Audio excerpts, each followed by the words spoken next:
Hello, everybody out there in YouTube land, and welcome to DC Fans United. So today we've got a very special show for you guys.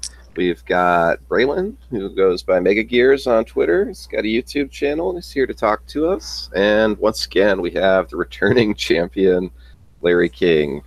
So, ding, ding, ding. Yeah, both these guys are artists, and both have YouTube channels. So I've got links to their channels in the description box, and definitely check them out. So how you guys doing today? Doing pretty good. Yes, Yeah? I'm here. That's awesome. Well, I really appreciate you guys being here. This Thanks was for actually inspired by a video Braylon did, and it's been, wow, seems like a couple weeks ago when I watched it, but you did a video called Consistency in Comics, right? Or something along those lines. Yeah. So would you mind just telling us a little bit about that? Because that's actually what inspired this whole thing. Actually, it was one of those videos that, just talking to people that are in the comics, especially guys. So one of the shops I go to, the guys are really cool there, right? And whenever I go there, like I just plan, I'm like gonna go in there, get my books, and get out. And before I know it, like I'm in there for like an hour and a half, talking about the way comics are going. And they're pretty like upfront about certain things. So we were just saying how like you would have people like John Byrne on like a Namor the Submariner book from like the early 90s. That book went on for like 60 issues apparently. And John Byrne did like the first, 20, 30 issues or something. You would have like certain artists like Mike Grail on the Green Arrow run from like the late 80s to early 90s. And the guy did the art for like the first 30 issues, and he did the rest of the writing for like the rest of the 75, 80 issues. And we were just saying how now there is no, you don't have runs like that. I mean, what was it? John Mallon's thing was like 4 issues? 5 issues, I think. Five. They're like 150 to 154. So yeah, I think 5 issues, I believe. Yes. Yeah. Well, his career kind of ended there a little abruptly. That is a good example. Yeah. So Suicide is painless. It brings on many monies from crowdfunding projects. Oh man. So like you have that. So I know a lot of people do not care about Red Hood and Outlaws. I love that book. I don't care what anybody says. They can say whatever they're doing. You know why? Just sorry, but there's a comics pro I talked to who's not real famous, but he's named Ryan Wynn, and he's the inker on that. So yeah, I'm really hyped for that book. Go ahead though. Yeah, so I really dig it. I liked the first 20 issues of the New 52 run, although like I will agree they did not do Starfire justice in there. But you have Kenneth Rocafort, right? And we were talking about this, how Kenneth Rocafort was on there. He came back for the Rebirth, right? And he was on there for like 12 issues or something. Then he would leave, and then they'd have some guest penciler on for like a couple issues. Then he'd come back. Then he officially like left, and I was like, okay, well that's disappointing. And then they said it's a new guy named Dexter Soy, who at the time I didn't know who it was. The guy's a beast. All right, I've sent Larry some of his stuff that's not with DC. Like he'll just do commissions and pencil sketches. Like he'll do like his samurai ninja version of Red Hood that looks amazing. He'll do he's got I'll send it to y'all guys. I'll DM you some of the stuff, and it's amazing. So he's on there, and he's leaving apparently after the next 2 issues. So I'm just kind of like, I've been like retweeting Paolo Pantanella. I don't know if you've seen his stuff. You've seen his art, you just don't know what his name is. Yeah, Did he do the covers? Yeah, he's covers for Raven, Daughter of Darkness. He's done that. He's done covers for the Teen Titans and whatnot, and he's working for Aspen. He's done one called Journey. It's like a purple genie type thing going on, and a couple other things with Aspen. And he's done some really sick like samurai Wolverine like sketches for like fun. I'm like, if Dexter Soy leaves, he's the guy that should stay, because at least he keeps that art style going, kind of that extreme 90s manga, shonen shinen aesthetic to it. But you don't have a lot of stuff like that. You'll have just even the Age of Heroes. I think either it was you or it was Englentine talking about how some of these guys will be on a book for like 2 or 3 issues and leave.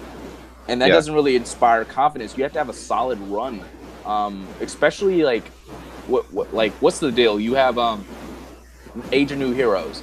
Captain Rockefort isn't on the recent issue. He did the cover, but someone else is doing the interiors. Right. Jim Lee, when you brought up Rockefort, I thought you were going to talk about Sideways because he's already bailed on that. And a couple other guys have apparently for some of the other books, right?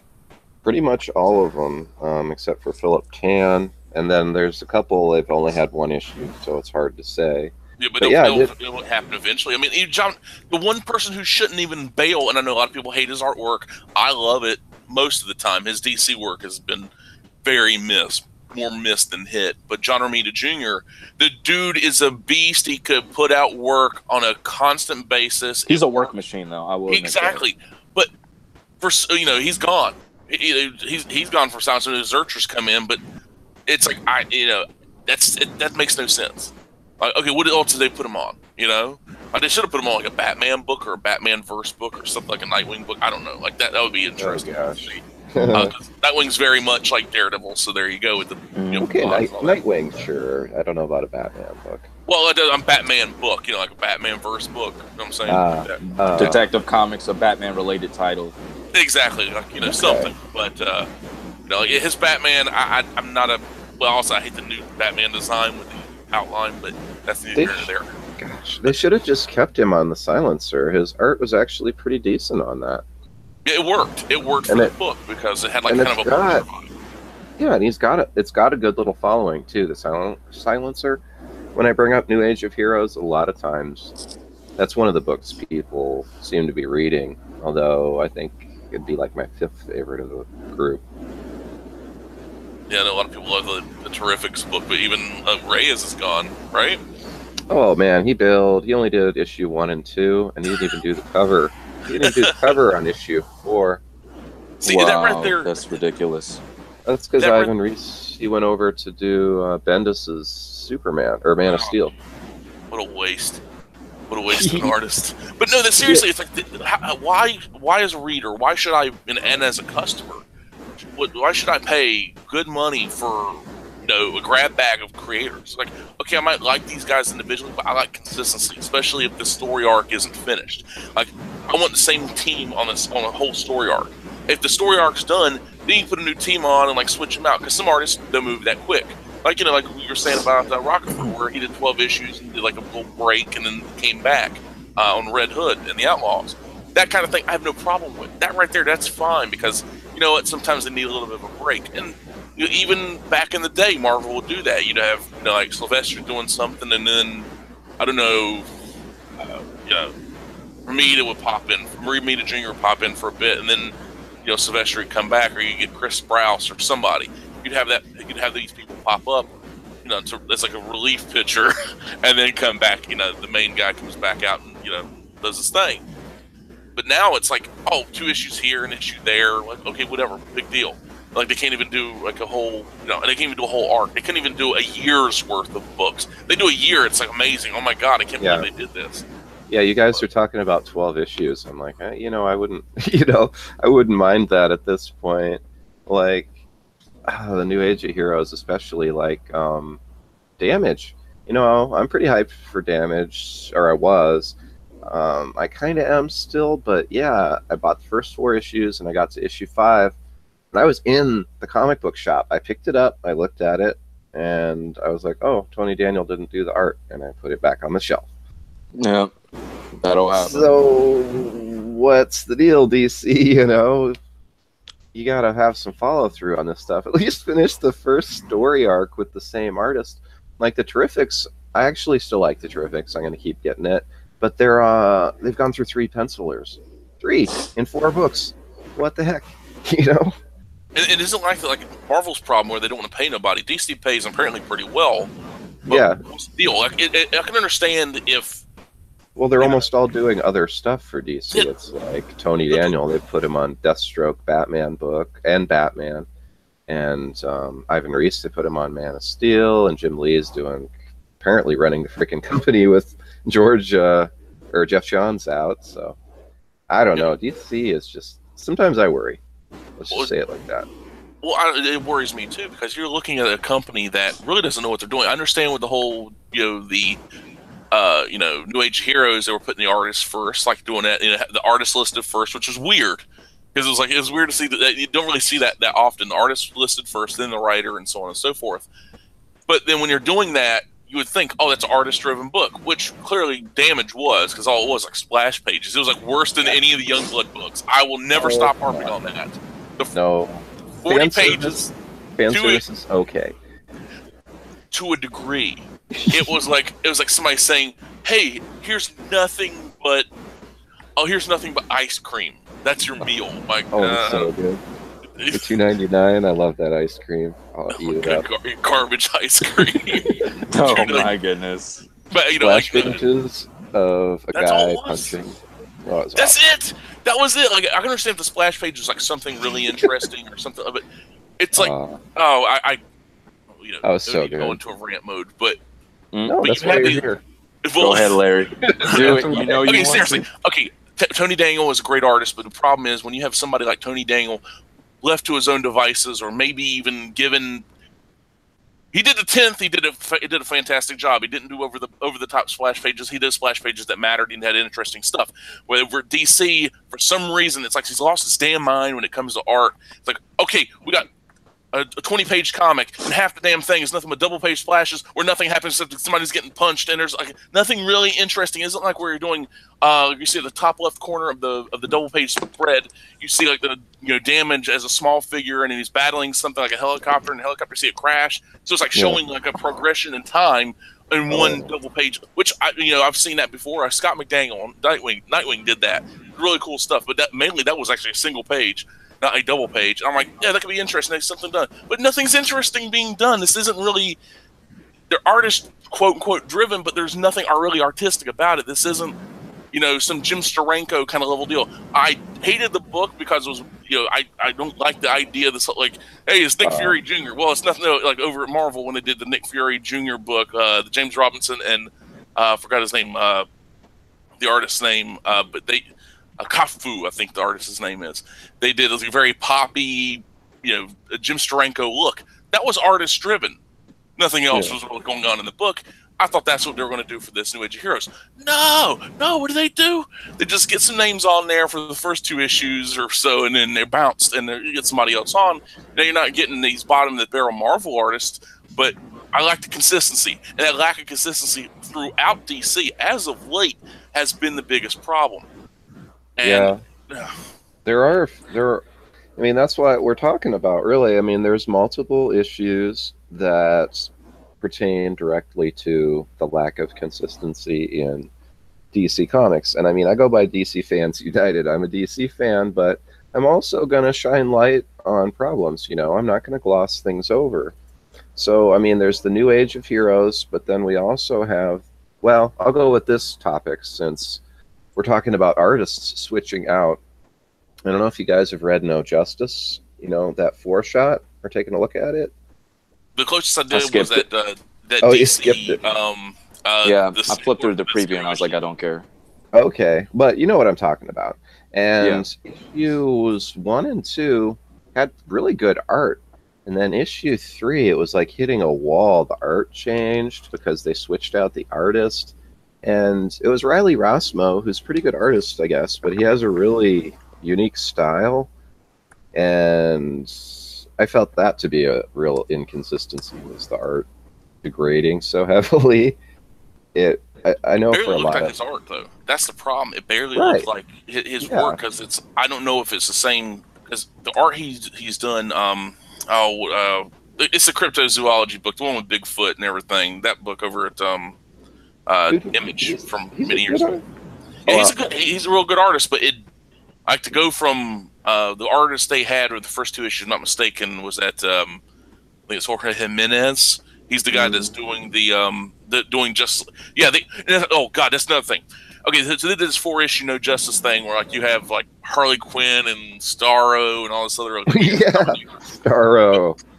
But when they do Justice League, you got Jim Chung, who's coming over to the DC. He's been a Marvel guy since the early '90s. When they did the Tony Stark teenager, and he pulled him out of time to battle evil Tony Stark. It was stupid. This is before Heroes Born. It was a very dark age of comics. Very, very bad time at Marvel. But Jim Chung has been a Marvel dude for 25 years. So he does a DC book. He does one issue of Justice League, and the rest of it's going to be this Jorge Jimenez guy. I feel that's a bait and switch. It's like the first issue is going to sell great no matter what. You got Snyder writing it. It's going to be issue 1. It's Justice League. It was sold good no matter what. But having Jim Chung on one issue and then this, in lack of a better word, a ringer for the rest is like, dude, what the hell? Oh, he's not on issue 2. I haven't. Issue 2, issue 3, and Jorge issue Jimenez 4. is doing the rest of the art, I think. Yeah, which I think the book's coming out every 2 weeks or something.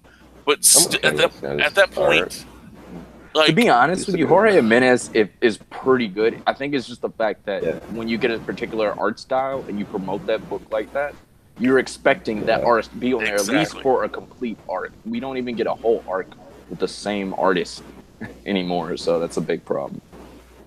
Hell, the DC keeps this up, you'll get the first 2 pages as one artist, and then the rest of it be somebody else. Oh man, don't even say that, because they're probably one step away from doing something. It wouldn't surprise me. It's like, what are they doing over there? I think honestly, DC has way too many books to keep these consistent levels. Yeah. And there's bad management over there, because there is issues where if you have editors doing their job, people in charge doing their job, where we got this artist. Okay, how many pages can you do? Okay, this is our they could, or how many pages you can do like within a week, month, or whatever. Okay, can you get 4 or 5 books out in a row without having a delay?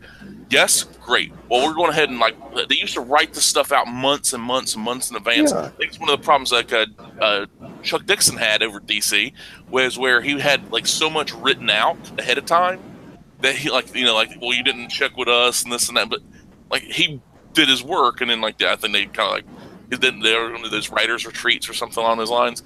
But it gives another artist enough time to work with that, so you can, do what they should have done with. And here, the other topic I guess we're going to talk about: Doomsday Clock, the biggest waste of time on the face of the planet. I was going to bring up Doomsday Clock. That's definitely part of consistency in DC Comics. I'm kind of at the point now with Doomsday Clock. I'm already kind of committed because I've already got that's really got you 4 or 5 issues. Do. They got all y'all because I would have wasted $25 if I didn't complete it. I bought the first 5 issues, so I'm stuck. I got flack when this book stinks. There's no point to it. I'm glad I bailed with issue 1. Larry, you haven't read it.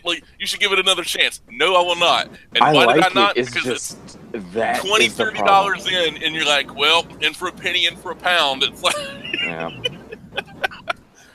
And here's the thing, one of the guys was talking to me out there. I don't know. I love going to that shop because you could just be straight up, definitely Deathstroke doesn't sell. Christopher Priest, he's just, I don't know what it is. He's not handling his business. They'll say these Marvel books don't sell. They're all the books that people are trying to defend. If you go to them right now and talk to them about certain things with Dazzler or a lot of these other books that are were canceled and they brought them back because you asked for it, even though no one else did. They'll just be like, dude, how are we gonna they'll be like, we don't know how we're gonna sell it. We'll get a couple issues because we'll probably just got to put them on the shelves, but we know they're trash. They're the guys that'll just straight up tell you these books are whack. We read them, they're whack. Don't even get it. Just go get in the back issue bins for Fantastic Four and all that and just call it a day. They're the guys that'll say that, and we were just saying, why? The artist makes so much money off of commissions. Frank Cho, the dude's art's amazing. Yes, they give him trash because the way he draws women or whatever, which is stupid because the guy's amazing, right? Yeah, who doesn't like cheesecake? I mean, those are just haters for real. Exactly. Visual and then people don't. Exactly, and you'll have guys like Mark Schultz, who's probably going to take forever on that second Xenozoic book, but when it comes out, it's going to be a masterpiece. It's going to be amazing.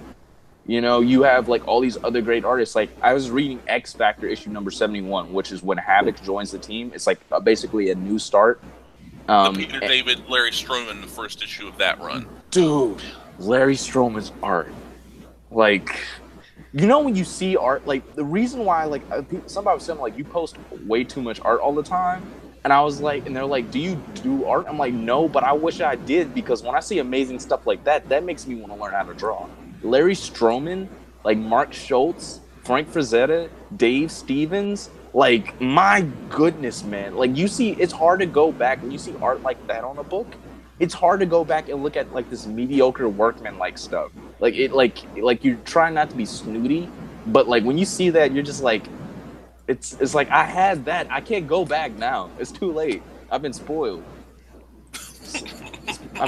But yeah, like these guys make so much money. They don't need to do these books. Like when they get paid, like think about it. When you do like a bust, right? You were talking about Heroes Con, Larry. Like people. Oh God, that was fucking depressing. Oh, probably. Oh. Yeah, like out of the bag. But no, it was like, go around. This channel is canceled. Not monetized, so. Well, I'm just saying, like, you know, well, them ideas, you never know. Doing it for the kids or the elderly. I don't swear normally in my videos, so.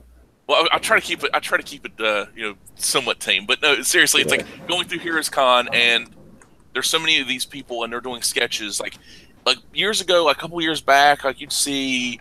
Like full figure, like $50 in pencils, and then the inks would be extra, like $15 or $20 or something, like 10, 15, 20. Now it's like a one person, wasn't even that big of a name. I'm not going to say who they are, but it's like $100, $110. Well, for some reason, 110, which is weird, for a bust in pencils. Not even inks, just in pencils. Wow. And a lot of them were charging like $10 for a signature. Like Jay Lee was like $10 a signature.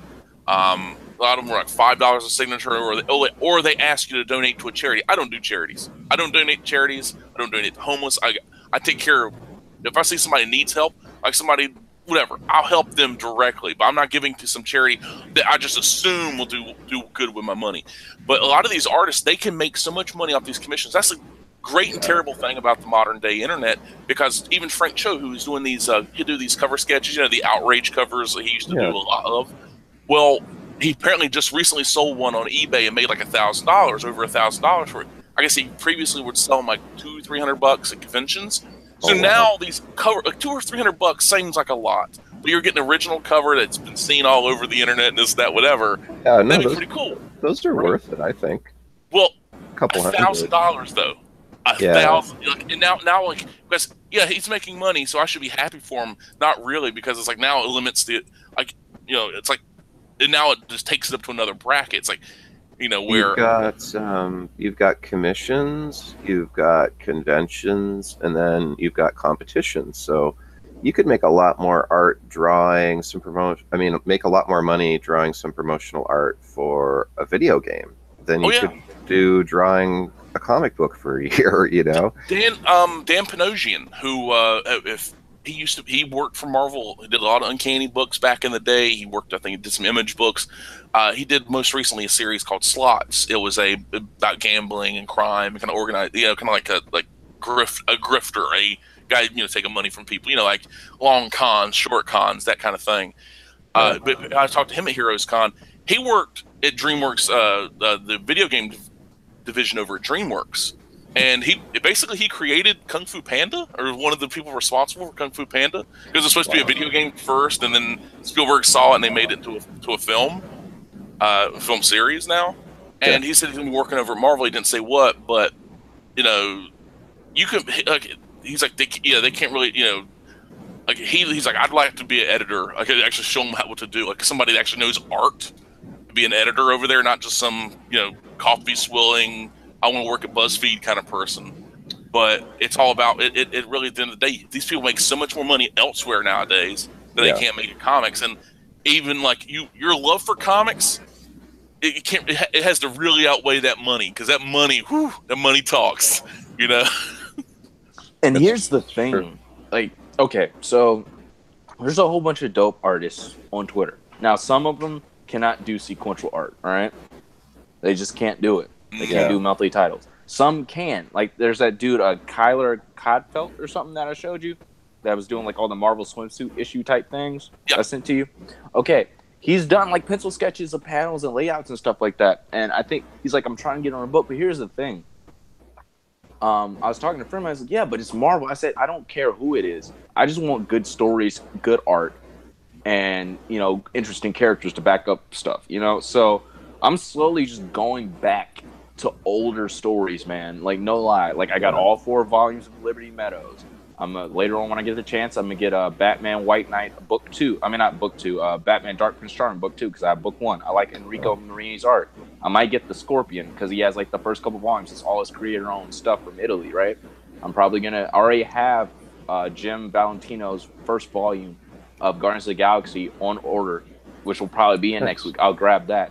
But I'm not gonna waste time on titles that are mediocre when I could be spending that extra money on something that's good. On someone's Indiegogo, like Brett Weiser, who's doing the Red Rooster, and what's the other one, Trent's? It's like this other sci-fi type thing book. Oh, the other book he's got planned? Yeah, what's the other one? The Futurist. Yeah. That, or like nobody was talking about or giving the support to Tim Morris's book with Rob Link, the column book. And it's on, just putting this out there, it's on Comixology for free now. So just give it a shot, man. Support these indie artists, because this is where the other stuff is coming from. These are the guys, that are trying to put these books out here that people want.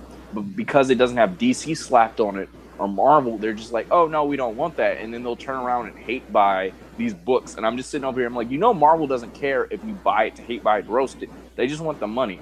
I mean, right. Brevoort is a scumbag. Like, the dude is a complete jerk online. Like, he is horrible. Like, he's the reason why everything else is trash, because everyone else will fall in line.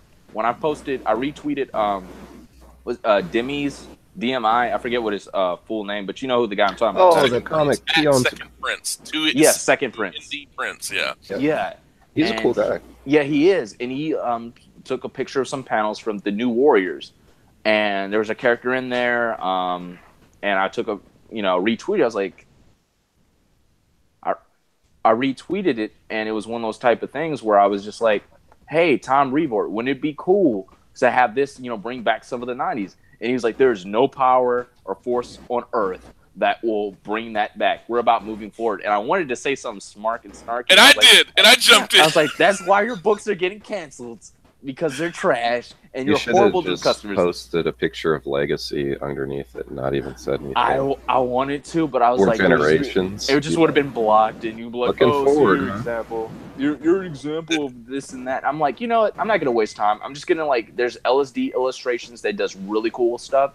There's a guy named Gunbusted, JB Beats Gunbuster, that has this cool kind of manga aesthetic to it.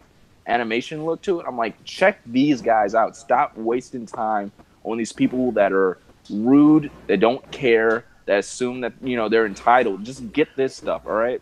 Because it's not really gonna change anytime soon unless something really drastic happens. Because artists work their butt off, and they shouldn't get they should get paid for their stuff. And some of these companies don't want to pay.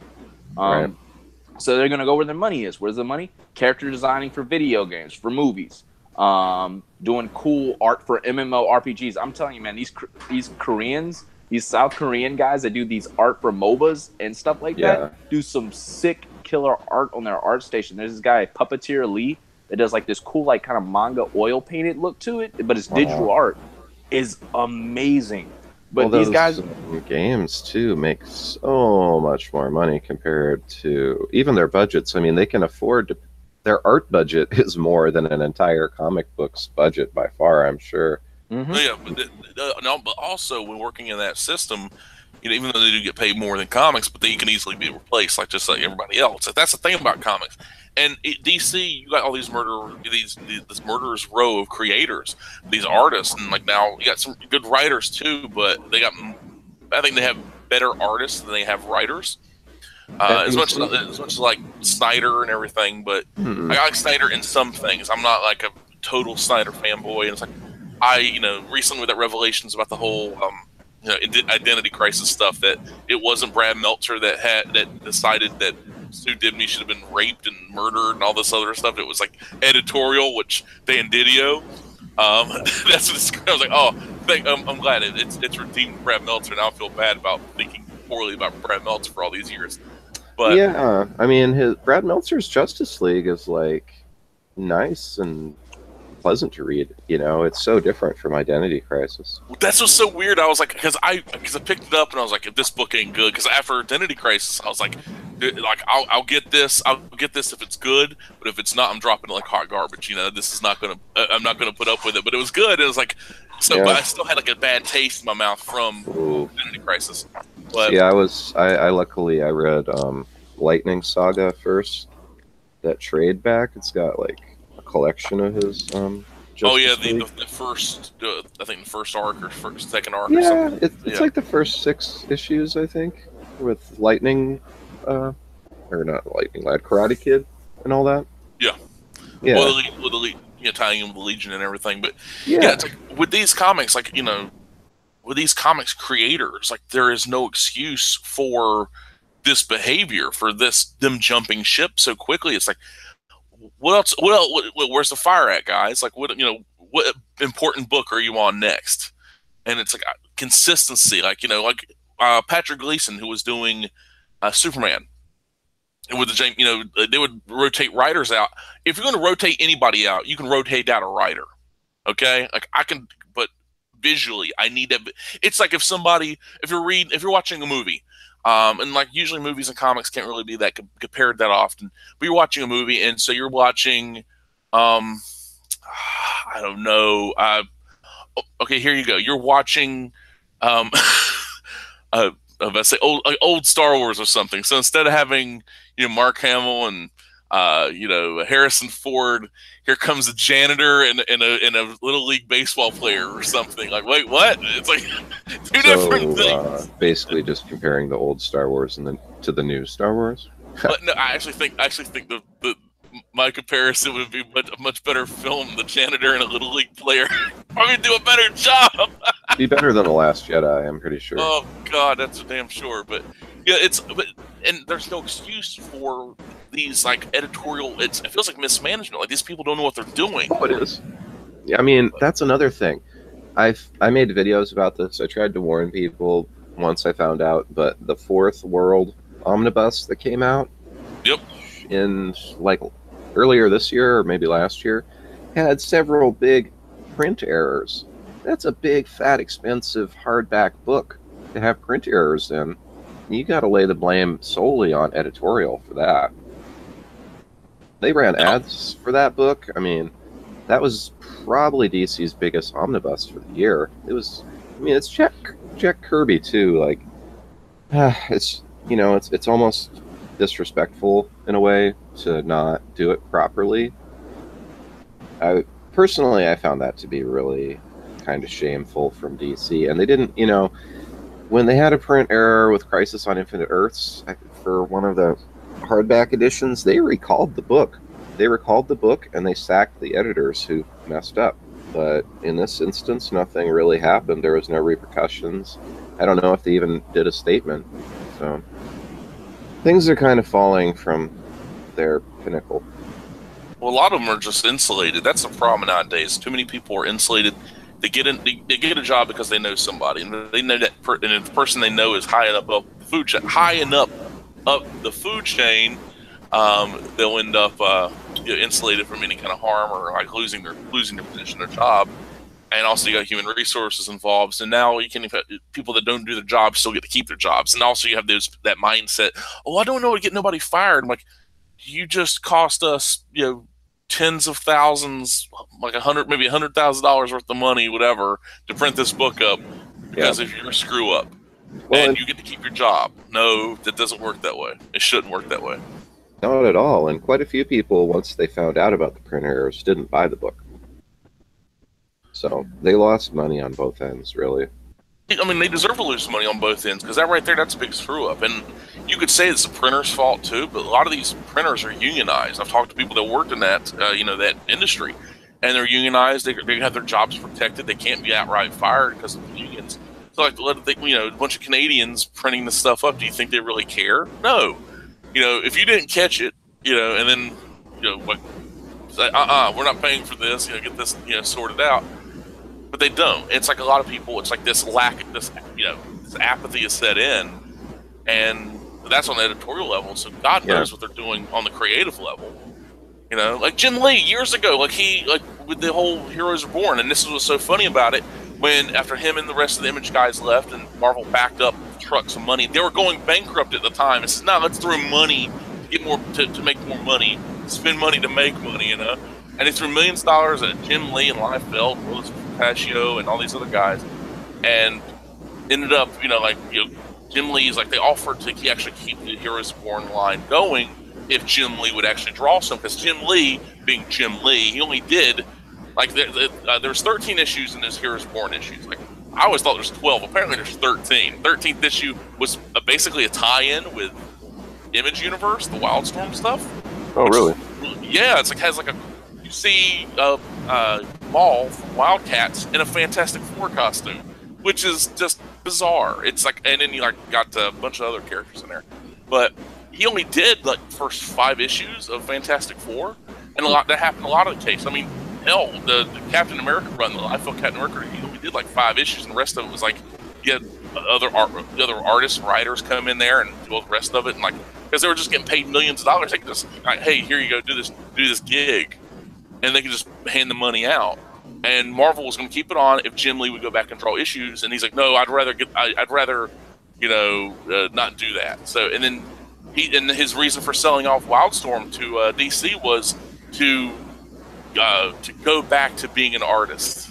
You know, like to stop being a man. Like, yeah, like, but dude, he can't make up his mind. Do you want to be a management or do you want to be artist? You can't have it both ways because clearly that doesn't work. You know, I can't even do a full issue of what was that? The Immortal Men. The nigh immortal men because they're not quite immortal if they die. Oh yeah, right. I know. That was the whole thing. They're called the Immortal Men, and the first issue is like 99% of the Immortal Men get killed, and there's only 4 left. It's like not really immortal. It's like you have longevity, but you're not immortal by any means. Exactly. Highlander's at least made sense. You know, in the movie Highlander, it made sense to a degree, but but I don't know. It's just really dumb. But I feel like I've talked over Braylon a bit. Like, yeah, I haven't heard from him in a minute. No, it's cool. I was just listening to you guys. Yeah, it's management. I think it's one of those type of things that they've thrown so much money at the situation that they're probably they probably won't say it and admit it, but they're like, we screwed up so bad. And they're like, but if we stop everything now, what will we put on the shelves? Like, it would take us like 1.5 years, 2 years to reorganize everything. Like, just think about it in Marvel, right? DC has got a lot of problems, and Marvel is like the worst at this. You know, just the simple fact of certain books that certain writers should be on. Like, did y'all see the thing with Dan Slott's first issue of Iron Man? I didn't read it, but I saw screenshots of it. Did y'all see that? Are you ready for this? Yeah, that. I was like, were they dancing around? Yes. This is the robots. This is exactly why. Like, a friend told me, he's like, oh, Dan Slott's doing something with Iron Man. I said, anything that's Dan Slott's name on it that's past 2007, 2008, I'm not touching it. Because I was like, I know this is what's gonna happen. I was like, and people will say you're a bigot or whatever. You hate change. I'm like, who would want this? Nobody wants this. Dan Slott. They throw Dan Slott on what? Isn't he doing Fantastic Four? Yep. I don't know. Why would you not just put Chip Zdarsky on it? All right, at least we know what we're getting. That makes sense. Because it makes sense. The dude's like, as much as like I think the guy's like a goofball and he says some dumb stuff. I mean, on Twitter, like, just put the guy on Fantastic Four. Like, this is not hard stuff to figure out. And like, oh yeah, the guy that everybody hated with like Captain America. Yes, there's people that like it, but he was a controversial figure. Put Nick Spencer on Spider-Man, because that makes sense. I'm just sitting over here. I'm like, and then bring back Cena Grace's Iceman, and what other book is coming back? Captain Marvel. And I'm just sitting here, and don't forget the reject crew that are putting all the canceled books over at West Coast Avengers. Yeah. And I'm like oh my goodness, God! Like, so when I saw that, I was just like, there's no point getting angry about it. Like, at that moment when I saw that stuff with Dan Slott and saw them bringing back these canceled titles, I was like, No, this is a sign that I just need to hurry up and get all the X Factor stuff, all the stuff from the 80s and 90s, and get all the I'm grabbing the Miss Marvel stuff. I might just get the new trade. Apparently, they put Captain Marvel, the Miss Marvel years at the bottom. But at least they put Frank Cho's cover on there for Miss Marvel. I'm gonna grab all that stuff before they like erase it off the face of the earth. Before like everything gets like out of print and they put her in a burqa. They put her in a burqa. I am dead serious, bro, because like even stuff for IDW, I was like, hey, I know y'all guys have Monkey Man and O'Brien, right? Digitally, but you think y'all can release the collection at these guys, right? Like, why would y'all have a Twitter if y'all don't respond to someone that's actually asking a reasonable question on a property that you have digitally but have not produced? Like, I know they're going bankrupt and stuff, but you got to put something out for somebody to buy. And I'm just sitting here, I'm like, we were having this conversation at the bookshop. Like, I'm telling you, man, we be getting into like some deep conversations about stuff, getting kind of heated. And we were all like, and it's funny because one of the guys, he's like old, like he's got like a little air gas container that he puts like the little tubes in his nose or whatever, and he's like in his late 60s or whatever. His hair is like white, and like every time he comes, he's like Marvel does, and he's like Marvel does not like people in committed relationships and marriage because apparently some editors said that there's no drama you can do in marriage. He's like, dude, I've been married 3 times. Trust me, there's plenty of drama in marriage. He's like, he's like at that point, he's so old. He's like, I don't care. He's like, whatever. Like, and he's rocking his Nexus T-shirt. I'm just like, that's what's up. And speaking of having problems with relationships, so did the Kitty Pryde and Colossus wedding not happen? I mean, did they get married or not? I have no clue. Actually, I saw that it was supposed to be a thing, and the one thing I remember was that Claremont wrote a new story around the whole wedding thing, because he was basically, even though Dave Cockrum created Dave Cockrum and Lynn Wein actually created Colossus for Giant Size X-Men. But it was Claremont that actually gave them more character and everything. And that's the only thing I remember about it. Because it's like, Marvel, I really don't pay much attention to it. But like, I know there was a hubble around the whole Catwoman Batman marriage thing that will say or whatever. Next issue, right? Issue 50? Yeah, it probably won't happen. Like, it'll be just like one of these. But it's like people are like, oh well, we didn't really expect it to happen. It's still bait and switch. That's kind of dirty. If they don't do it, well, they've been running ads with wedding invitations for the past. That doesn't mean nothing. It's like it's advertising though. Like, DC can be a house of lies as well. Look at the a house of mystery, a house of mystery, house of mystery built on lies. But look at this. The New Age of Heroes. I mean, that's lies. Ooh. You're expecting them. This book biographer. You got a couple issues. And one, you get like a 2-issue here, 3 issues there. Okay, that's it. You're done. Wait, what? Yeah, they're gone. They're gone, and there's no coming back. But yeah, it's like this. Like a lot of those books, it's like I understand what they're doing. They're kind of, hey, this is like a Marvel idea, but we're doing it over at DC. Mr. Terrific, the Terrifics book, Fantastic Four. There's no way around it. Sideways is Spider-Man. Damage is the Hulk. I mean, you could say, Silencer's Punisher, And I kind of got an X-Men vibe from the Immortal Man, too. Yeah, so it's like, well, really, that sounds like the Externals. The Externals was the X-Men, the characters, they're a bunch of immortals. Really? Yeah. That was a part of that Malin arc with Ed Brisson, I think that writer's name was. But I think the Jim Lee art, too, just... I don't know. Made me think of X-Men. Yeah, it's like his old art's much better. Like his art now is technically better. It's technically better illustrated, but it doesn't have that heart and soul like it used to like 25 years ago. It's just like it's weird. It's like it's like better refined and technically better looking. It just doesn't have that soul to it. Maybe being a corporate drone for a while doesn't help none. But yeah, his gone are the days where Jim Lee was like the iconic early X-Men costumes and everything, like that the second Genesis, and then he gives us the New 52 crap years ago with the Chinese collars. Everybody's sleeves got to be down the middle part of their hand, like there's like they're trying to be like one of the Hardy Boys from WWF, you know? Oh, he didn't get to pick the costume designs, though. No, he's the one that designed them. Really? Him and what is his name? Justice League. Oh yeah, he designed like 50-60% of them. The rest of them. Who's that dude who's like, oh, I won't work on that book. You'd have to give me the right book. Oh damn it, Brett Booth. Brett Booth, yes. Yeah, Mr. Picky. It's like, dude, he is so picky. Like, he thinks he's like the best artist God's ever. gift. He thinks because oh my goodness, he did Wildcats, the zero issue of Wildcats, because he's been like a Jim Lee guy for many years.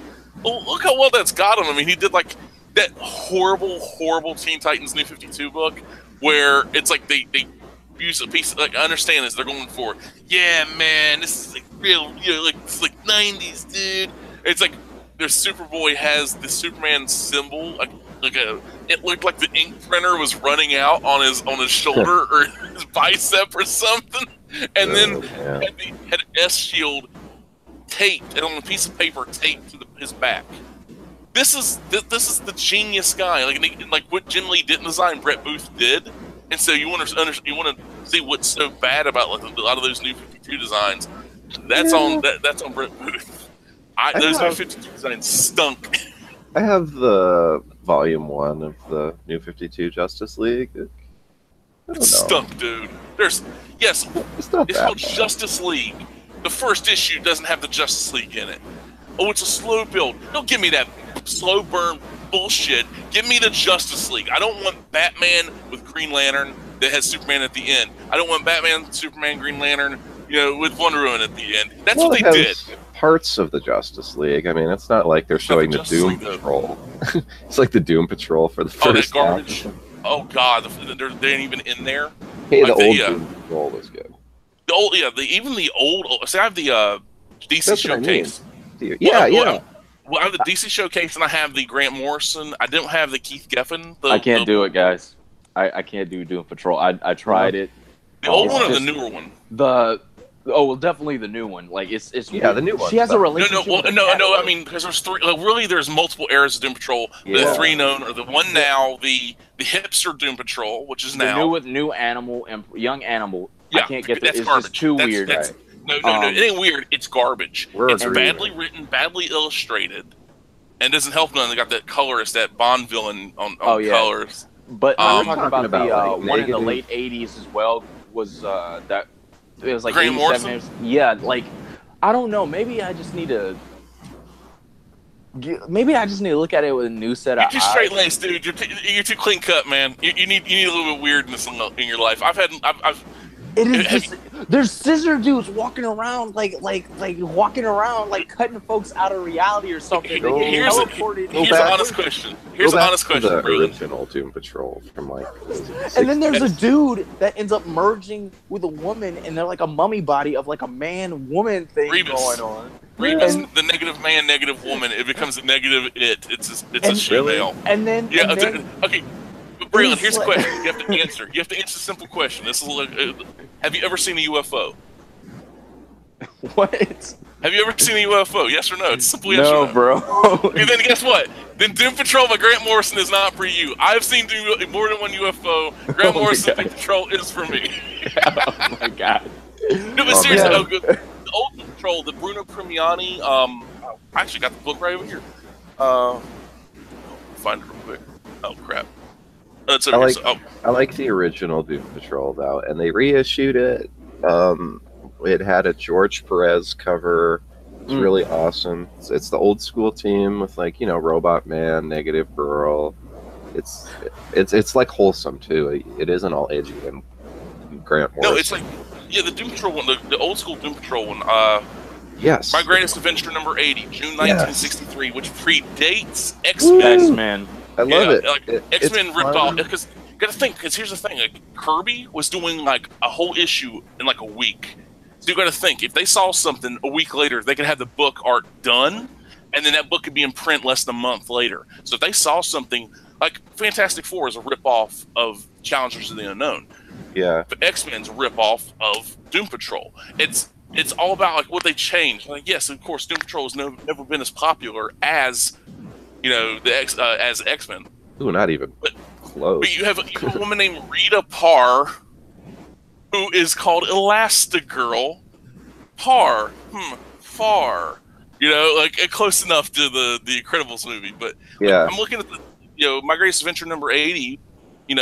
Art by Bruno Premiani, writers Arnold Drake and Bob Haney, and it's usually Arnold Drake, and it's the same and then like they'd switch out. There's some art was but no, some of the cover art was different, but I think every single part was illustrated by Bruno Premiani. So, that's consistency over. Yeah. My God, 500 pages. You can't even get 40 pages of consistency now. Yeah, or like when Captain Marvel started, right? Otto Binder, didn't he create him? He did. No, C.C. Beck. Oh yeah, you're right. What did Otto Binder do? Otto Binder, he worked on Superman. He worked on Justice League with Kurt Schaffenberger as well. Otto Binder, I think Otto Binder was a writer though. Let me look. Yeah. Maybe it was. Yeah, because I'm looking at. I got my my Showcase Presents #1 Justice League of America, and the writer was. Yeah, I'm right. Oh, Gardner Fox. Yeah, Otto Binder is best known for his many scripts for Captain Marvel. I don't know if he created him, though. Let me check it out. No, that was C.C. Beck. I'm pretty sure about that. But Otto Binder, I'm talking about later Otto Binder, because that's like mainly I know him for his DC stuff. Okay, but Otto Binder did write Captain Marvel, so I'm not totally crazy. He just didn't create him. Anyways, though, he wrote lots of issues consistently, one after the other. So, I don't know. It used to be a thing.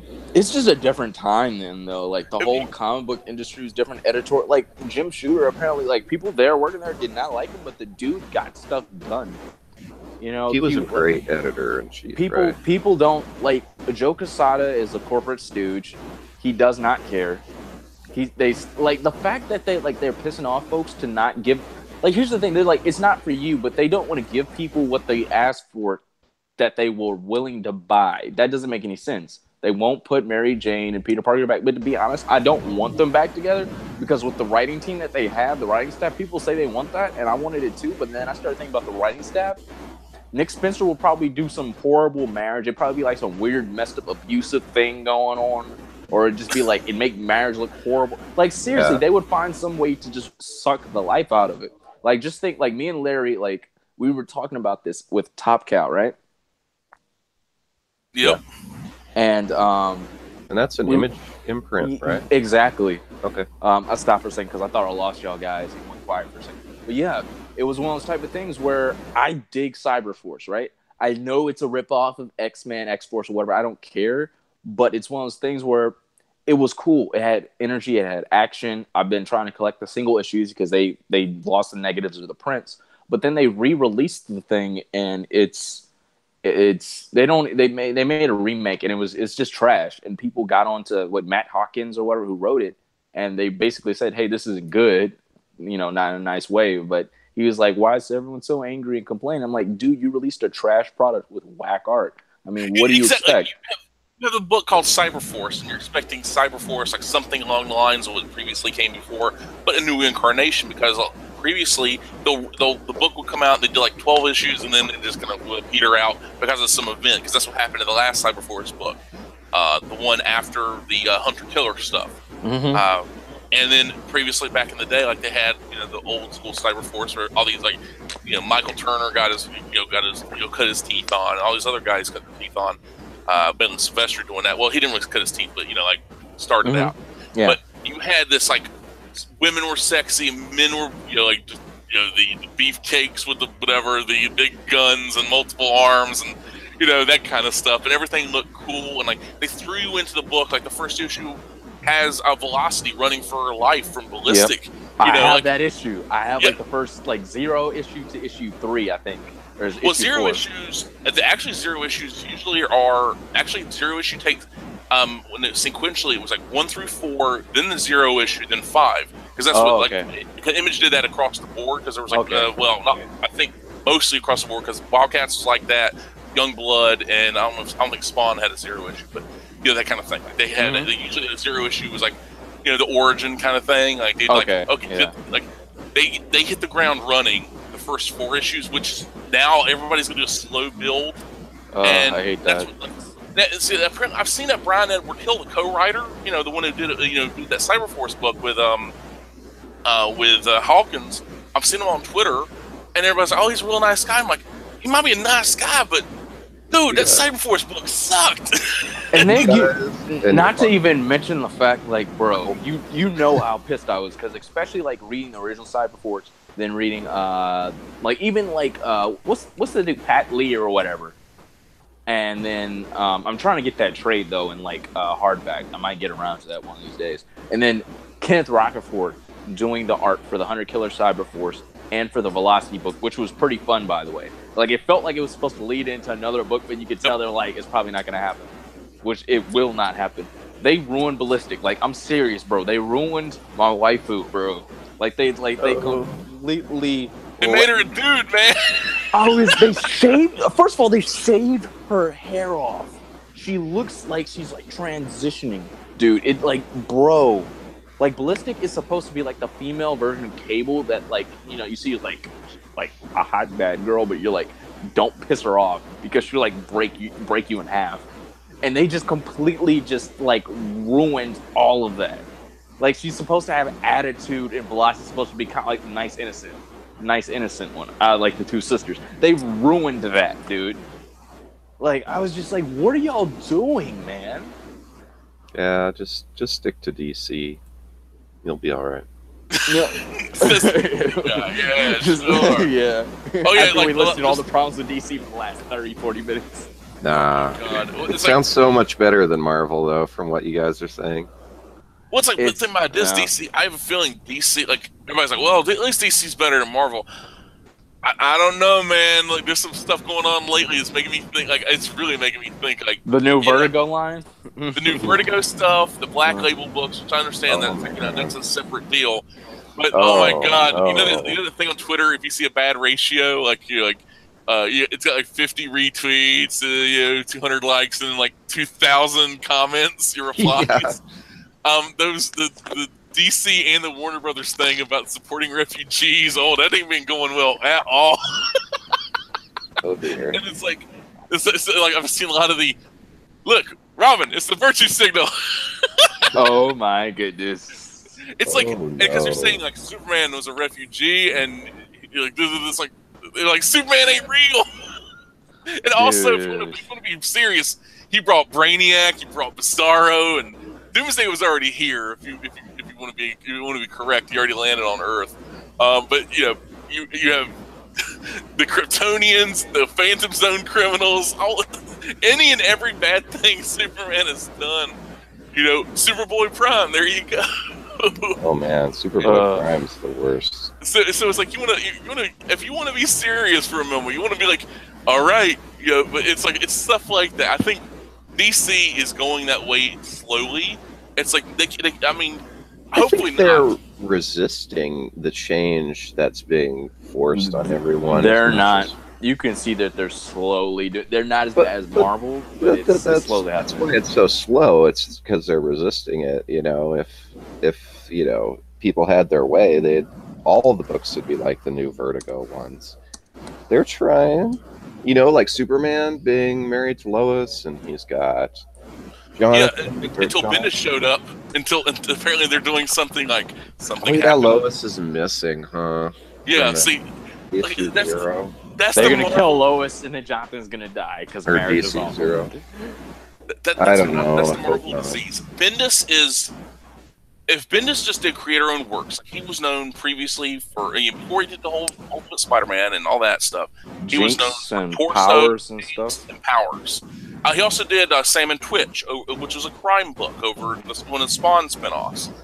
Fine, do your thing, Bendis. Do your very right, word heavy crime kind of stuff. Fine, do that. And then they put him because he was buddy with Quesada, and so they put him on Ultimate Spider-Man. And then you had a whole issue of Ultimate Spider-Man where Mary Jane's aunt and Aunt May were talking, and that's the entire issue of Ultimate Spider-Man. And at that point, that's when I should have dropped the book right then and there, but I didn't.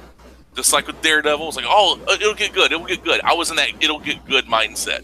So I sunk more money in, and then more money, and then more money. And it's just like with kind of the doomsday clock thing. It's like, well, it's in for a penny, in for a pound. Just keep at it. Man. And it was just like, oh my God, what have I got myself into? And so it went from being, I enjoy the work of Brian Bendis, and then now it's like, dude, it's a disease and it needs to be taken care of. From what I've been seeing, though, the Man of Steel books are getting pretty positive reviews, right?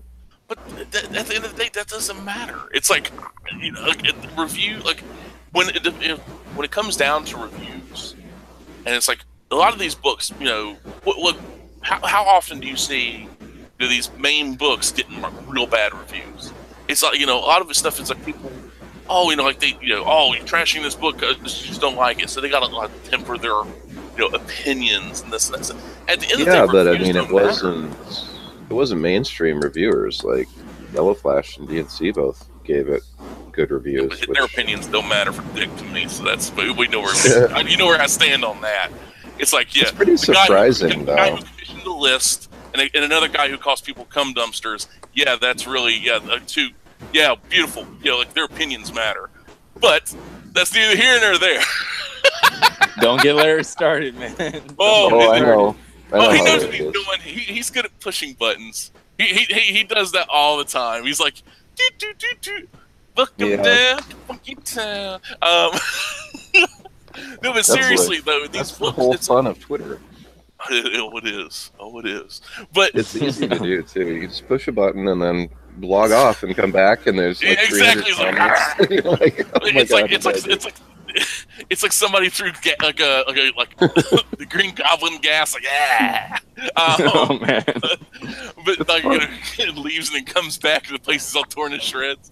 But when it comes to Bendis' run on this whole Man of Steel stuff, and eventually, the Action Comics, because that doesn't start till next month, I have a feeling he's going to just bring his baggage from Marvel over to DC, because he realized, once the comic section, once Feige got full control, he lost his power base over at Marvel.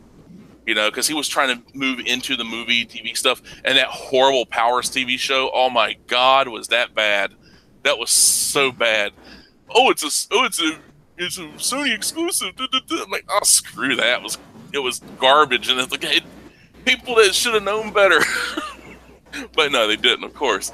But I like, they're going to do something to Lois, and it's like, maybe probably not kill her off, but somehow dissolve the marriage, or she's got to go into the Phantom Zone. So basically, getting rid of the marriage for quite a long while. I think they're going to have to do some. I have a feeling. Because it's like Bendis can't write healthy stuff. It's like, he's like, well, he did Jessica Jones and Luke Cage. Yeah, that wasn't healthy. That was a drunkard, horrible human being with powers. First, how do I give her a character in a book? Oh, yeah, start the book out with her getting reamed in the ass. Yeah, that's a great job, Bendis. Wow. Yeah, quality human drama. It's like, and to make Luke Cage a baby daddy. No. Luke Cage is a pimp. He'd never settled down. He'd never settled for Jessica Jones. Anyway, her scrawny ass. Misty Knight.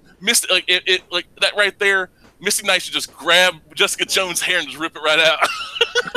Oh my God. Cyborg arm. Because that's the thing. It's like they were kind of alluding to that back in the old days, but then because Bendis is the equivalent of those fanfic writers that, I want to put my self-insert character. That's Jessica Jones. He wanted to do that to Jessica Drew, the Spider-Woman. So he puts his character, Jessica Jones, there because they wouldn't let Jessica Jones be reamed in the ass in the first issue and have her be a drunk and a horrible human being, all this and that. Because that's what Jessica Jones is. Irredeemable character. But you have his character, and it's like, how do I make my character go from the Max universe to over to the mainline Marvel? Oh, I know, have her hook up with Luke Cage on a regular basis and then get pregnant and this and to make her matter. And then you can also thank the whole resurrection of Squirrel Girl because making her, the babysitter for their kid or whatever. It's like, this is why I hate Marvel. Stuff like this. You give enough people like Bendis control, and this is what you get. You give enough people like Jim Lee control, and you get what the New 52 stuff, which was John's as well, but not to the same degree. I have a feeling that was a video Jim Lee joint right there. But that's my 2 cents. Speaking of Lois Lane being killed, that reminded me. Doesn't that happen in Kingdom Come? Yep. She gets killed by Joker. Yeah, he blows up the Daily Planet. So, I mean, there are ways you could have that happen and still end up with a really good book. It's just But scary. why kill off Losis when you can just do something else? Yeah, no, I love the Super family. Like, it's so refreshing having Superman and Lois just be like married, and like you got the Super Dad dynamic. And they had the Super Sons book, and it was like fun, just good natured, like adventure stories, and like 2 boys solving crimes. And, I mean, that is the kind of stuff they need on the shelves. That would get young readers and older readers alike. But What did you see the DC's new initiative to put comics in Walmart for $5, like 100-page giants? Nice. Yeah. 100-page giants for $4.99 are putting them in Walmarts, and like old issues plus new stuff. Wow. And I don't know what that actually includes, but I think the cover looks weird. It looks like Superman has half a Snidely Whiplash mustache on the cover. I believe it's Kevin Nolan doing the artwork, and I like the guy's art. They'll CGI out the mustache. Don't worry. Yeah, they apparently only had enough CGI budget for half the mustache on this regard. But yeah, it's a weird cover, but I think it'd be an interesting idea to put books there. Like $5 for 100 pages, that's a pretty good deal. Very good deal. Well, depending on what content you get, that's the reason I'm a little hesitant on it. Depends it was brand new books,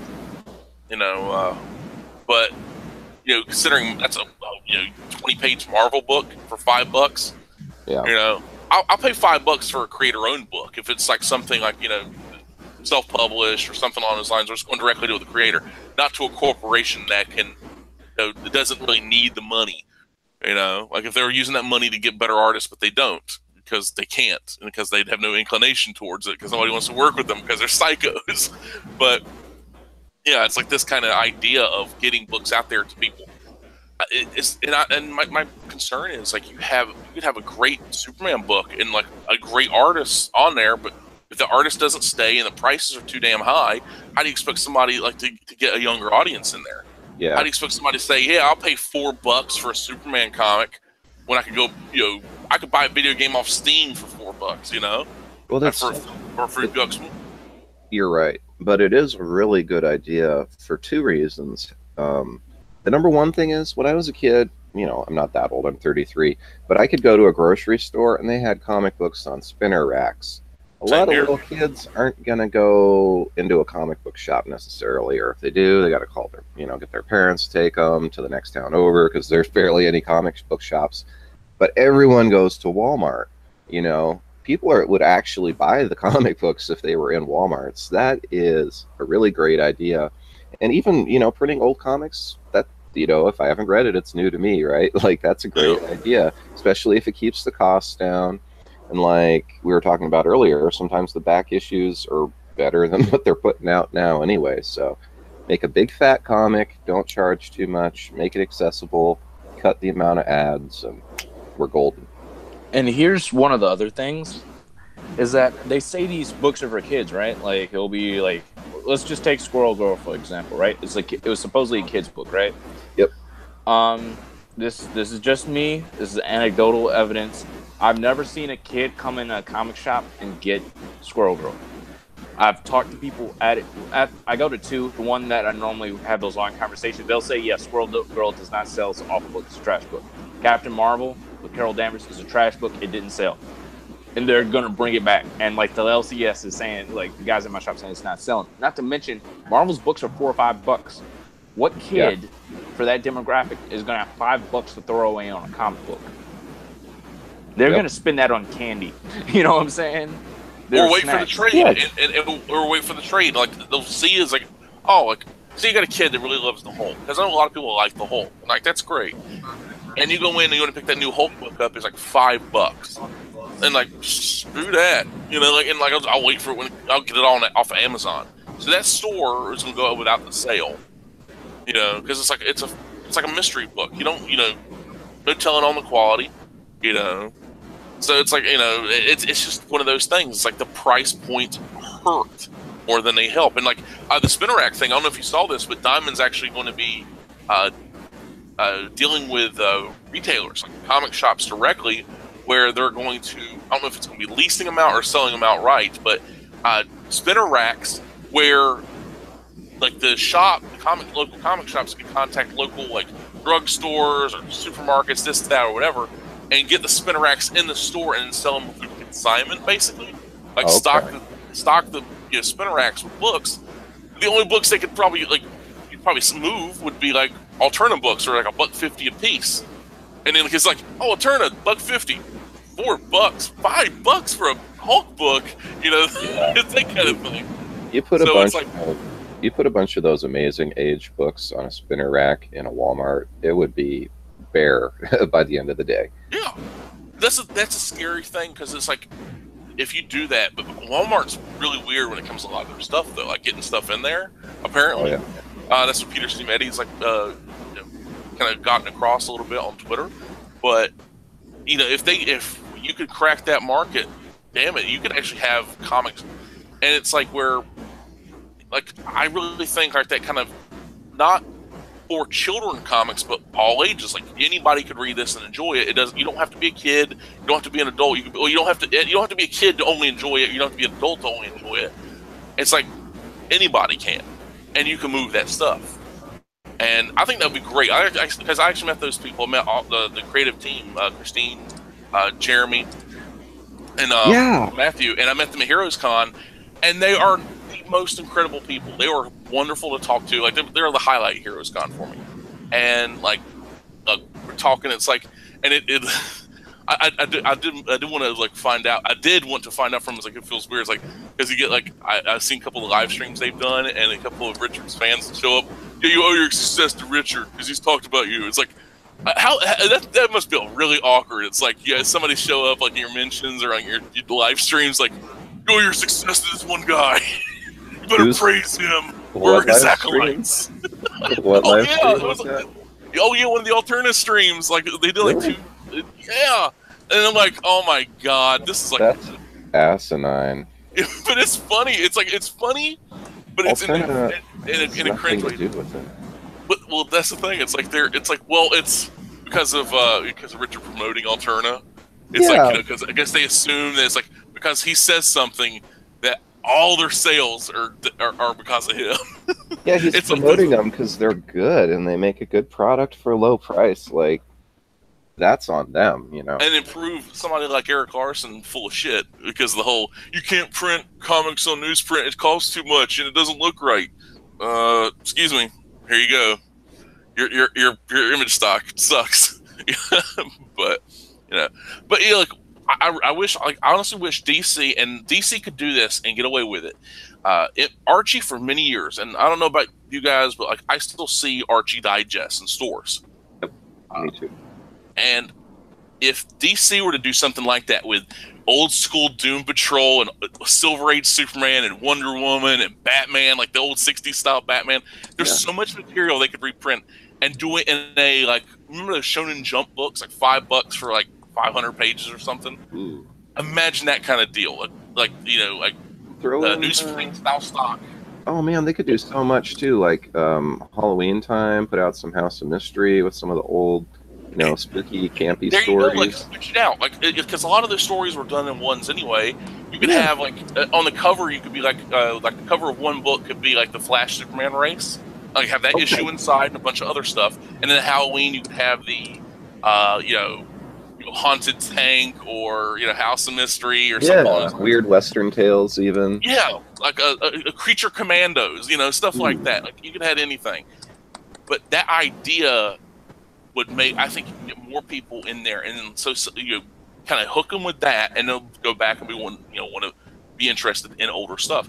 And even if you, here's the other thing that bothers me: there's so many current comic readers that got reading through watching YouTube videos and stuff like that. And like my biggest complaint is a lot of them just cut their teeth on roast videos. So all they know is they know more about bad comics than they know about good comics, creators, good comics in general. Yep. And they act like there's like one person in particular. Somebody had brought them to my attention. The fact that their name is very ironic considering they don't know who like certain comic book people are, and they claim to be like a very astute or avid kind of person, don't know who certain people are. And it's like, how dare you call yourself that even though you don't know who these people are? Well, not even just certain people. I made a post about George Perez. George Perez, okay. And he replied and said, "Who's George Perez?" He only knew about Michelle Perez from DNC videos, but he'd never heard of the legendary George Perez, who, of course, has been drawing everything, from the Avengers to the Titans to Wonder Woman to the Justice League for decades upon end. So there's no excuse if you're online and you're watching videos on YouTube.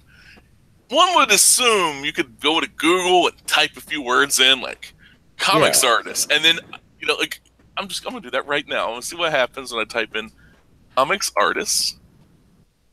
And then let's see what the results get. Okay, Jack Kirby, Jean Giraud, Mobius, Grant Morrison. That doesn't work. Fiona Staples, Greg Capullo, Dave Gibbons, John Byrne, Morrison. They got John Romita Jr. as Jim Romita. What the hell? That's really we got Art Adams, Amanda Connor, Steve Ditko, J. Lee, Brown Bowen, Carl Barks, Walt Simonson, Frank Foley, Peter Beck. Damn, come on, read me right, damn it. Let's see. No love for George Perez, I guess. I'm not seeing George Perez yet. That's really depressing. I got Chip Zdarsky for comics artists. Great, along with Grant Morrison. Along with Grant Morrison, and he's my favorite artist. But they have Neil Gaiman up there for artists. They do have Jose Luis Garcia Lopez. Yeah, boy. Yeah, but no, like that's a damn shame. That's a damn shame. But still, like that's a good place to start. That's a good place to start, though. Like if you just type that in. Well, yeah, just type in George Perez. Don't ask and make yourself look like a moron. Yeah, but like within the first dozen, you have John Burns, so you ain't no excuse for that. Well, yeah, you don't like John Byrne, huh? No, like I'm saying like the first dozen you got John, but you don't like John Byrne? No, I do. I thought you didn't. Oh no, I love John Byrne's work. Okay. But I'm saying within the first dozen, John Byrne's there. Oh, okay. Oh yeah. So, which is still weird because they got Grant Morrison there. I know Grant Morrison did draw comics, but they're like really bad, like spy fiction comics, self-insert stuff that he actually parlayed into the Invisibles book. Which is really weird, but hey, we all got to start somewhere apparently. But yeah, it's like these people, and like I know apparently Grant Morrison's gonna be relaunching with Green Lantern. Oh, so, really? Yeah. So I don't know. I don't know. Sometimes he's just edgy for the sake of being edgy. Like he wrote Batman Incorporated, right? Yep. Yeah. Oh man. That one was just like, really? They go in through a slaughterhouse with all these like cows and just blood all over the place for no reason. I was like, okay. Well, he's a vegetarian, so it's like, look how horrible you're. Oh, is that why? Yeah, it's showing how like because he's a vegetarian or a vegan or something. Oh, I was like, this guy's just trying to be an edgelord because it was a Batman comic, and a few pages in there's just blood everywhere and all these. I think they're fighting even like the guys, the meat cutters and stuff, the butchers or whatever. Yes. Okay, that makes a lot more sense now. A little agenda. Well, right there, like when you have like when he did his Animal Man book, and a lot of these people that do Animal Man and do Aquaman the same way. It's like Animal Man, he wouldn't eat meat, he wouldn't eat animals, and Aquaman, he wouldn't eat fish. I'm sorry, the sea is full of fish to eat other fish, and fish to eat plankton, and animals do eat other animals. If you're a prey animal, you get eaten by a predator animal. And the fact that you deny that, it's like, well, I have a choice. It's like, you got to get your protein. Eat your damn animal. Go out there. If I had my way, I'd have Aquaman eating fish, and I'd have Animal Man like stalking a deer and then killing it barehanded and then eating it, like ripping out its neck. He's like, honey, dinner. Remember when Doomsday kills a deer and the death of Superman? Oh, he just breaks the neck, yeah. Yeah, that was pretty brutal. He just kind of crushes it. Yeah, see, Doomsday don't care about no deer. And then they changed it in the death of Superman cartoon to him killing a bear instead. So, which one? Which one? The one that got leaked? Yeah, the brand new one that leaked. It's kind of like that at first too. He's going along through the forest, but instead of a deer running and getting killed, it's a bear. So I think they kind of wanted to, I don't know, make people not feel as bad or something. It's a deer. I've seen deer kill more people than bears any day. People, oh no, it's a poor deer. Deer are giant rats with long legs. They taste a lot better than rats would, I imagine. Well, it depends on if you're living in the post-apocalypse. So, like cooking a rat over a broken TV, watching flames on the TV. But yeah, it's like I really think that DC needs to get their act together, and I don't like. There are so many books they got coming out that are subpar. You know, it's not in a not necessarily in a artistic or writer level, sometimes writer, but concept wise, there's like nothing to them. It's like if they'd said the New Age of Heroes is going to be a bunch of miniseries, like 4-issue miniseries or something, I'd be more interested in that. But it's like they're ongoing until they're not. Just call it a 4-issue series and then call it a day. Or if the 4 issues do well, then just put out issue 5 and then issue 6, and then keep going. Like, especially with the artists and everyone bailing, having it as an ongoing doesn't make sense. If they were assuming originally that the people weren't going to stick around long, just make them little 6 issues miniseries. Yeah, exactly. 6 issues I could see. I mean, honestly, I'd go with 4. The reason I go with 4 because you could, a lot of these bigger name artists and stuff, you could actually commit them to 4. 6 issues seems like even a stretch. And I really hate miniseries that are like, you can't even get the artist to finish out the run. And you can't do any trades though with 4 issues. Yeah, you can. Well, they're going to be really thin. That's the thing. Is like the thinner to the trade, the less expensive it is. Like imagine they do 4 issues and then sell a trade for like $9.99 or 12. Like say a 10. I'd say 10, like $9.99. Do like Image does. Like Image, if Image can do books like a 6-issue trade for $10, DC can't do one for 10. Apparently not. They're usually like 15 or more. I know everything gets jacked up. It ain't as bad as Marvel, but still, like the DC trade prices and everything are just a little bit too expensive at times. And like you don't really get no bonus material anymore. You don't get sketches. You don't get all that stuff a lot of the time. It seems like, but yeah, it's just there's no excuse for a lot of their a lot of their practices. But I'm kind of old school that way. It's like either keep the same people doing the work or don't do it at all. Don't have some like a hotshot artist come in like a Jim Chung and then leave me with Jorge Jimenez. Like it's like he's a ringer, but he's not a bad guy. But it's like it go from Jim Chung to anybody else that ain't Jim Chung, and it feels like a letdown. From where I'm. Even if the quality, even if it's quality art, just the change in style can be shocking. Yeah. So, with Braylon, like, I'm curious. Okay, is there any? Like, I know you're like a big fan of Dexter Soy and all these other guys, but is there any book you think could really be improved by consistency? Like any artist currently working on a book that you're reading, that you just want them to stay there, don't jump ship. Well, I mean, I don't know. A lot of the guys are freelance though. Like nobody's exclusively working at DC. Jim Chung, he's not exclusively working at DC. He's freelancing for him, right? I believe so. Well, I thought he was working exclusive though. He was. I thought he just said he was leaving Marvel to go into DC. I don't think he's like committed. Maybe he is, but it seems like a lot of guys are freelance. Like Paolo Pantanella, he's freelance. Like a lot of folks are freelance. So it's kind of one of those things. I'm like, I mean, on a current book, like okay, the current DC books I'm reading, are or miniseries, right? Batman, White Knight wrapped up. Mr. Miracle, I'm reading that. Green Lanterns, I'm reading that. Ethan Van Sciver, I think there's some drama going on, so I think he's leaving. Oh no, he's already gone. He's left. Yeah, he's gone. He's left. Yeah. So, Green Lanterns, what I was, Hal Jordan, the Green Lantern Corps.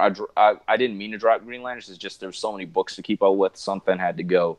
I think that might be it. Marvel 2-in-1, but I think those are like the main DC books. I'm not really reading Batman. I don't know. I just don't like this current run of Flash. I might wait for the trade to read Flash War if it's decent.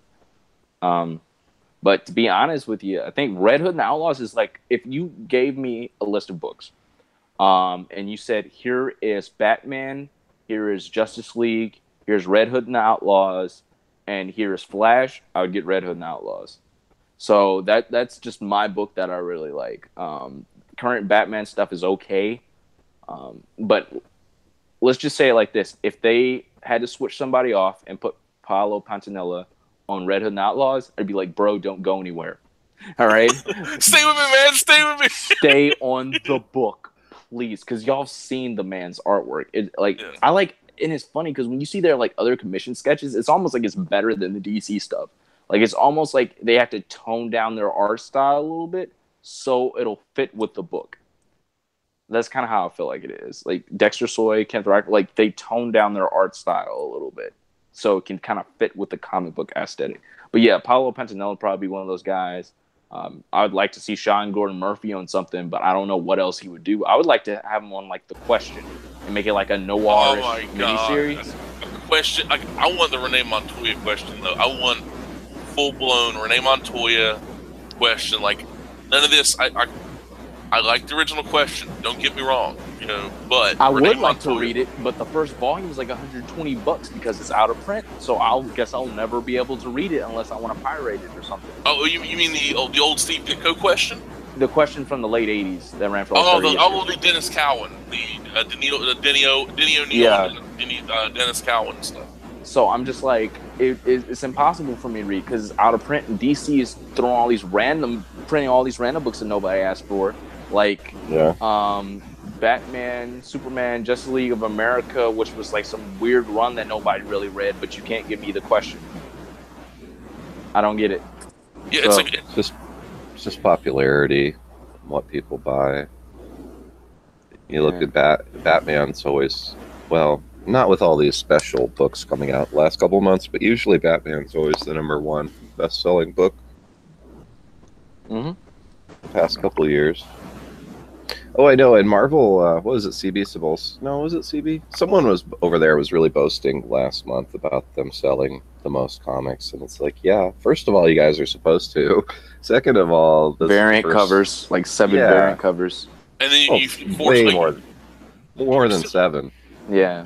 Did you see what Second Prince DMI put up about like that? Oh hell, it was one of the Marvel books.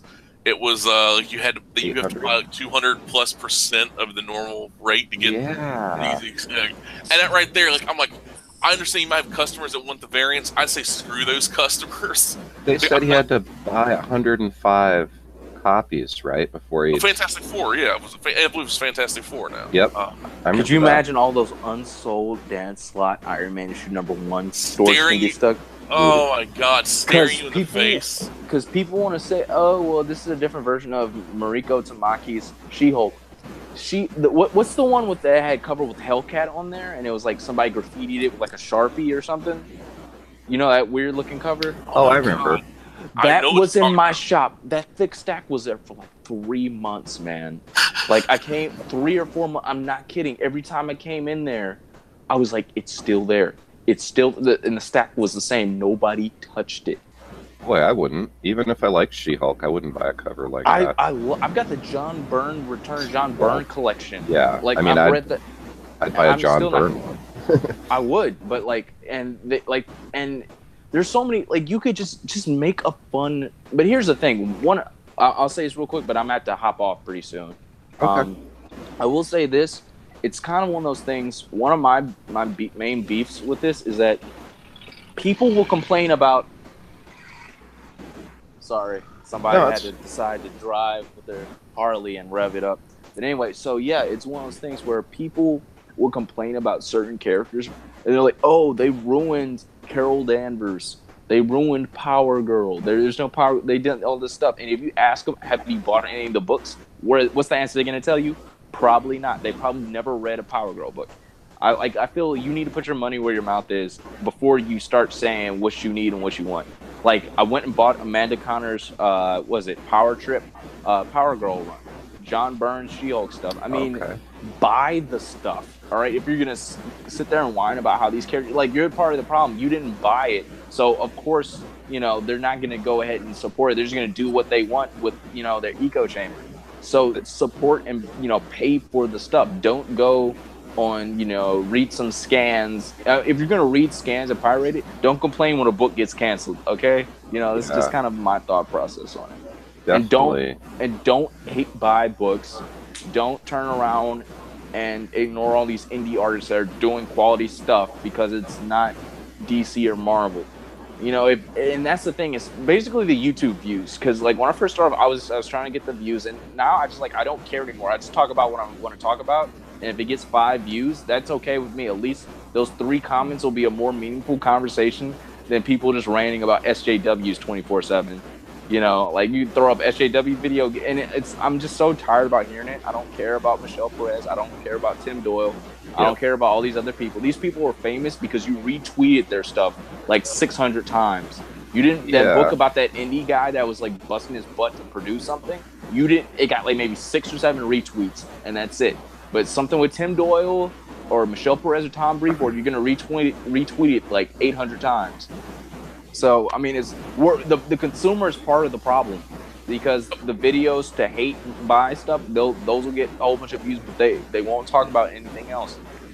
Yeah, I've noticed that myself. If I make a critical video, even leaving out this SJW stuff because I don't talk about that, but even just one that's a little more negative than normal, where maybe I'm criticizing a particular writer or something, that'll often get 4 or 5 times more views than just a regular comic book review that's mostly positive.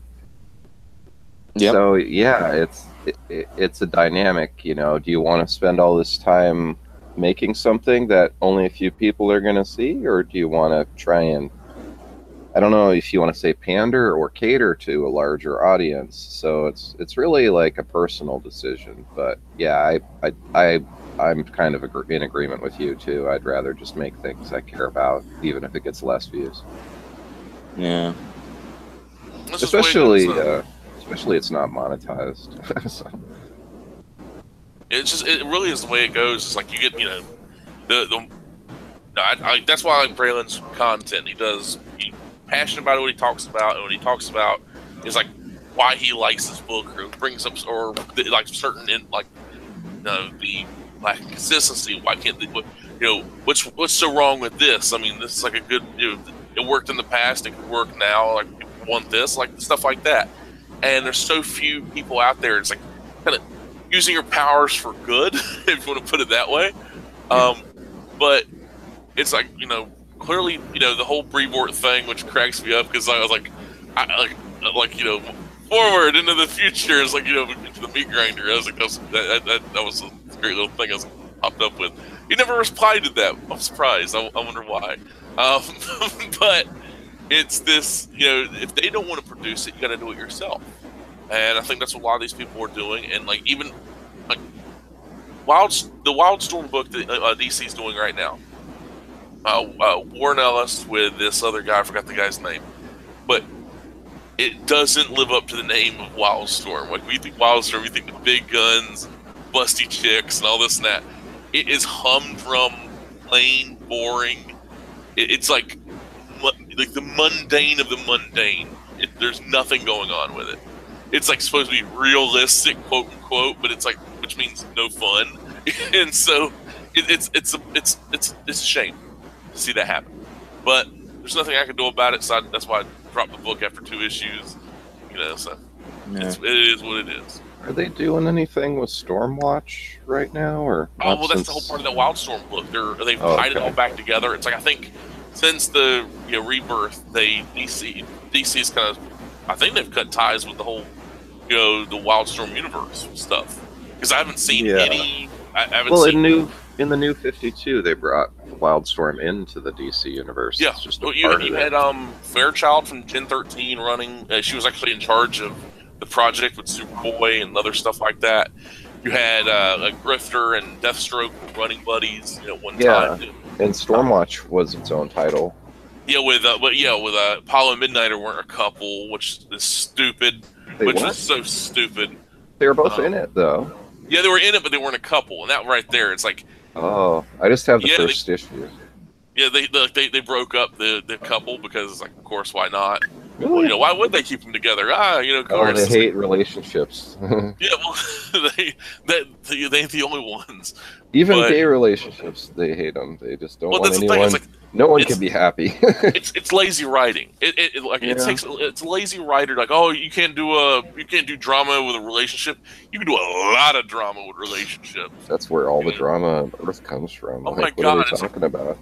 Like, you can tell who who are miserable human beings in real life. It's like when they can't, if they can't, I have nothing. It's like maybe these people are married, but a lot of them aren't. A lot of comic book people aren't married. They don't have steady relationships. Usually, they're pretty broken individuals. Like you look at Scott Snyder.